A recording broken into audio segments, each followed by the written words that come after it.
कामयाबी उन्हीं को मिलती है जिनके सपनों में जान होती है। कामयाबी उन्हीं को मिलती है बच्चा जिनके सपनों में जान होती है।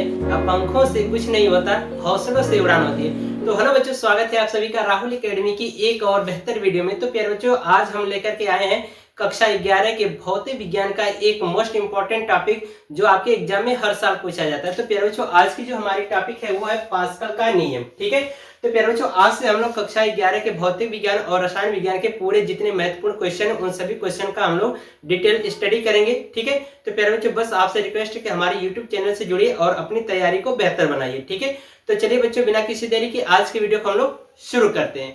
तो प्यारे बच्चों, यहाँ पर देख रहे हो मैंने हेडिंग लगा रखा है पास्कल का नियम। ठीक है, तो पास्कल का नियम क्या है, इसको सबसे पहले हम लोग चित्र के माध्यम से समझ लेते हैं। ठीक है, तो प्यारे बच्चों, हम मान लेते हैं कि हमारे पास क्या है, कोई एक बंद बर्तन है। ठीक है, हम मान लेते हैं कि हमारे पास कोई एक बंद बर्तन है और इस बंद बर्तन में हम क्या कर दे रहे हैं, द्रव भर देते हैं। ठीक है, इसमें हम क्या कर रहे हैं, द्रव भर देते हैं प्यारे बच्चों। ठीक है, और हम क्या करते हैं कि इस द्रव पर बाहर से क्या करें, दाब लगाएं। यानी कि बाहर से हम क्या करें, इस बर्तन में जो द्रव भरा है, द्रव के किसी एक बिंदु पर हम क्या करते हैं, दाब आरोपित करते हैं। तो प्यारे बच्चों, यही दाब क्या होता है, इस द्रव में समान रूप से सभी दिशाओं में क्या हो जाता है, वितरित हो जाता है।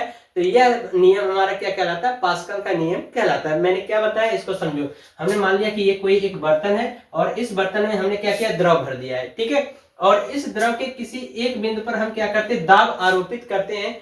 तो यही दाब प्यारे बच्चों क्या होता है, एक समान रूप से सभी दिशाओं में क्या हो जाता है, वितरित हो जाता है। तो यह नियम हमारा क्या कहलाता है, पास्कल का नियम कहलाता है। यानी कि यहाँ पर दाब लगाया तो यही दाब प्यारे बच्चों इस दीवार पर भी लगेगा, यहाँ पर भी कार्य करेगा, यहाँ पर भी कार्य करेगा, यहाँ पर भी कार्य करेगा। यानी कि चारों दिशा में यही दाब समान रूप से कार्य करता है, यानी समान रूप से वितरित हो जाता है। तो यह दाब हमारा क्या कहलाता है, पास्कल का नियम कहलाता है। ठीक है, अब इसकी परिभाषा कैसे लिखनी है उसको मैं यहाँ पर नोट कर दे रहा हूं। ठीक है, तो चलिए परिभाषा को देख लेते हैं।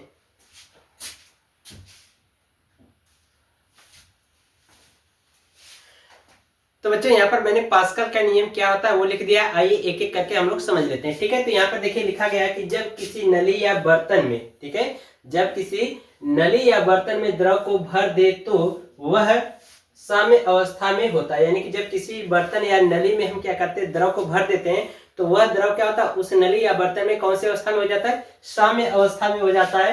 तो उस पर जो भी दाब आरोपित किया जाता है तो वह दाब पूरे द्रव में एक समान रूप से सभी दिशाओं में वितरित हो जाता है। ठीक है, यानी कि इसमें यहाँ पर एक हटा दीजिए मैं। ठीक है, यानी कि इसमें यह बताया गया कि जब किसी नली या बर्तन में द्रव को भर दिया जाता है बच्चों, तो वह द्रव क्या होता है, उस नली या बर्तन में क्या होता है, साम्य की स्थिति में होता है। तो उस समय जो भी द्रव पर हम लोग क्या करते हैं, दाब आरोपित करते हैं, तो वही दाब क्या होता है, उस द्रव में पूरे क्या होता है, एक समान रूप से सभी दिशाओं में वितरित हो जाता है। तो यह घटना क्या कहलाती है, पास्कल का नियम कहलाती है। जैसे कि मान लीजिए कि ये नली है और इस नली में हम क्या करें, द्रव को भर दे रहे हैं। ठीक है, तो इस पर हम क्या करते हैं, जो भी दाब आरोपित करेंगे तो यही दाब क्या होता है, इस नली में क्या होता है या द्रव में एक समान रूप से क्या हो जाता है, वितरित हो जाता है। तो यह घटना हमारी क्या कहलाती है, पास्कल का नियम कहलाती है। पास्कल के नियम की व्याख्या। ठीक है, यानी कि जो इन्होंने नियम बताया है इसकी थोड़ी सी हम लोग व्याख्या करके समझ लेते हैं कि क्या जो ये नियम बताया गया वह बात बिल्कुल सही है।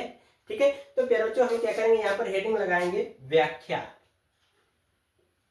ठीक है, व्याख्या करके इसका देख लेते हैं, समझ लेते हैं।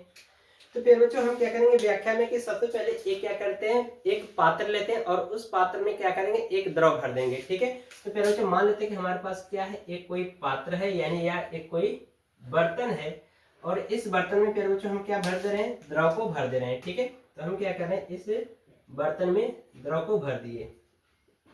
ठीक है, अब इस द्रव में प्यारे बच्चों हम क्या करते हैं, एक काल्पनिक बेलनाकार पृष्ठ की रचना कर लेते हैं। ठीक है, तो इस द्रव में हमने क्या किया, एक काल्पनिक बेलनाकार पृष्ठ की रचना कर लिया।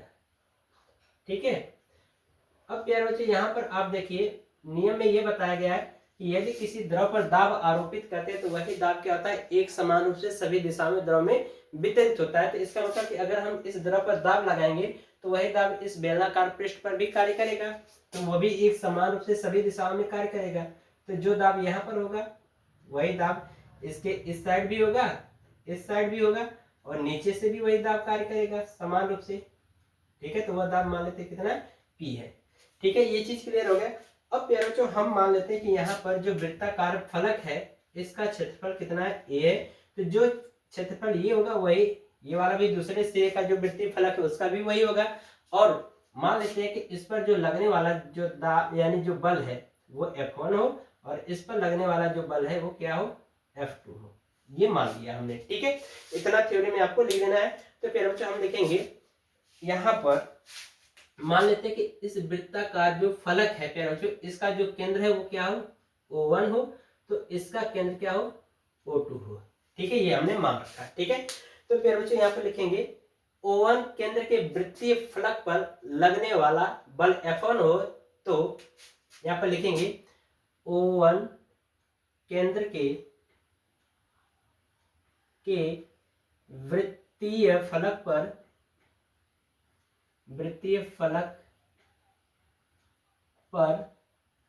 लगने वाला बल F1 हो तो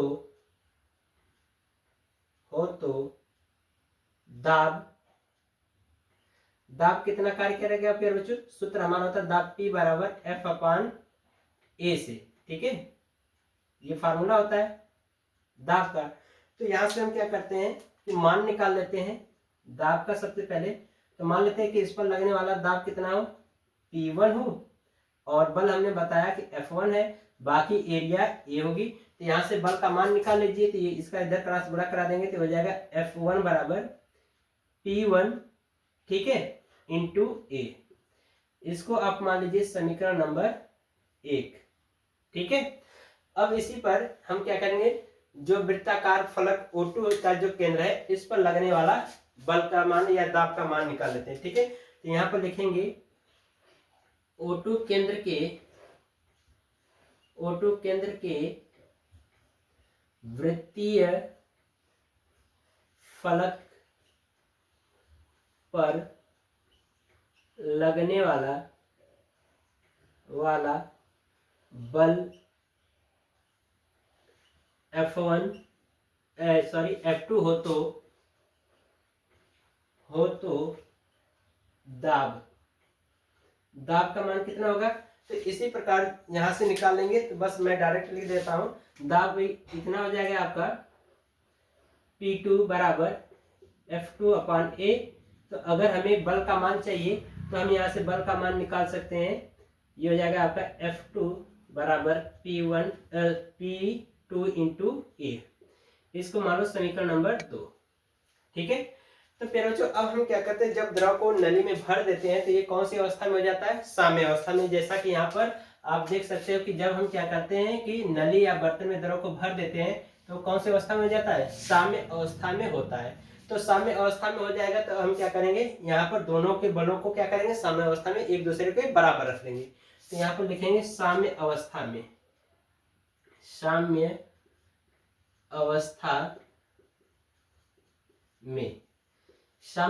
में क्या हो जाएगा, F1 इक्वल F2। तो मान रख दीजिए समीकरण 1 और 2 से। तो समीकरण 1 का मान कितना है, P1 इंटू A बराबर ये हो जाएगा P2 इंटू A। ठीक है, तो यहाँ पर प्यारे बच्चों इससे आप काट दो। ठीक है, कट गया। तो यहाँ पर देख सर ये A से कटेगा। ठीक है, और एक चीज आपको ध्यान रखना है बच्चों कि यहाँ पर हमने कहा कि अगर ये यहाँ पर दाब आरोपित होगा वही दाब यहाँ पर भी एक समान रूप से आरोपित होगा। ठीक है, तो यहाँ पर आप क्या करोगे, दाब का मान निकालोगे। अगर हमने इसका मान लिया कि यहाँ पर P1 है तो यहाँ पर भी क्या होगा, P1 ही कार्य करेगा। तो बस आपको यहाँ पर P1 ही रखना होगा। ठीक है, इस चीज को थोड़ा सा ध्यान रखिएगा आप। ठीक है, ये आपका P1 हो जाएगा। ठीक है, तो यहाँ से एक दूसरे काट दो तो ये देखो आपका मान आ जाएगा P1 बराबर P2। ठीक है, ये आपका P2 ही रहेगा। ठीक है, दोनों तरफ हमने मान लिया अलग अलग। ठीक है, तो इस तरह से देख सकते हो कि जो दाब है प्यारे बच्चों वो क्या है, प्रत्येक जगह पे जितना मान P1 का उतना ही मान P2 का है। तो यानी कि इसके चारों तरफ जो दाब का यानी जो दाब कार्य कर रहा है इस बेलनाकार पृष्ठ पर वह एक समान रूप से कार्य कर रहा है। ठीक है, तो इस तरह से हम क्या करते हैं, पास्कल के नियम की व्याख्या कर सकते हैं। ठीक है, अब इसको आप नोट कर लीजिए। अब हम लोग समझ लेते हैं पास्कल के नियम का प्रयोग। ठीक है, इसी चीज को पास्कल ने किस तरह से प्रयोग करके समझाया है। ठीक है, तो इसको नोट करिए आप। हो गया बच्चों, चलिए इसको मैं रफ कर दे रहा हूं।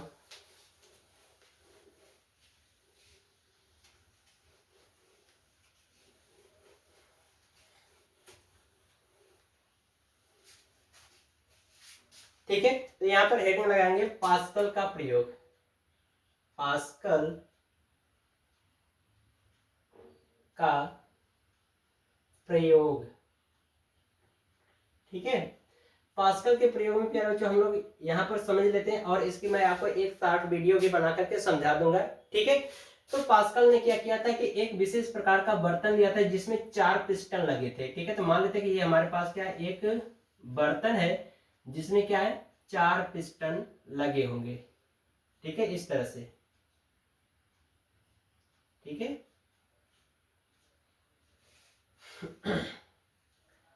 ये हमारा क्या होता है, इसको हम लोग कह सकते हैं पास्कल के नियम के प्रयोग का बर्तन भी कह सकते हो। ठीक है, या फिर एक विशेष प्रकार का बर्तन भी कह सकते हो। तो इसमें प्यारे बच्चों ये सभी जगह क्या लगे हैं, पिस्टन लगे हैं। ठीक है, ये सभी हमारे क्या होंगे, इसमें पिस्टन लगे होंगे। ठीक है, और इनके मध्य भाग में यानी कि इस बीचों बीच वाले भाग में प्यारे बच्चों क्या भरा जाएगा, द्रव भरा जाएगा। ठीक है, यहाँ पर क्या होगा, द्रव भरा रहेगा। ठीक है, ये द्रव हमने भर दिया। अब प्यारे बच्चों पास्कल ने क्या किया था कि इस चारों सिलेंडर में से किसी एक सिलेंडर पर या किसी एक पिस्टन पर इन्होंने क्या किया, दाब आरोपित किया। ठीक है, तो जब प्यारे बच्चों दाब आरोपित करेंगे तो पास्कल के नियम के अनुसार बताया गया कि जब किसी द्रव पर दाब आरोपित करते तो वही दाब क्या होता है, एक समान रूप से सभी दिशाओं में क्या होता है, फैल जाता है। तो प्यारे बच्चों जब पास्कल ने क्या किया, किसी एक पिस्टन पर यानी चारों में से किसी एक पिस्टन पर जब इन्होंने दाब आरोपित किया, तो जब प्यारे बच्चों ये पिस्टन नीचे की ओर आएगा तो ये सभी ये जो द्रव भरे हैं वो सभी द्रव कहाँ की ओर दाब लगाएंगे, जो पिस्टन पर यानी कि जो इन बर्तनों में जो ये पिस्टन लगा है जो आगे पीछे घूम रहा है इन पर कार्य करेगा।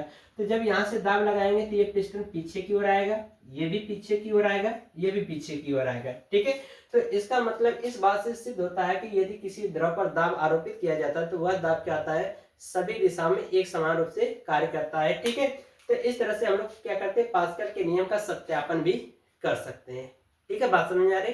तो फिर बच्चों यदि आपको यह वीडियो पसंद आई हो तो वीडियो को लाइक करिए और साथ ही साथ चैनल को सब्सक्राइब करना न भूलिएगा। मिलते हैं आपसे अगली वीडियो में, तब तक के लिए गुड बाय, थैंक यू, जय हिंद बच्चों।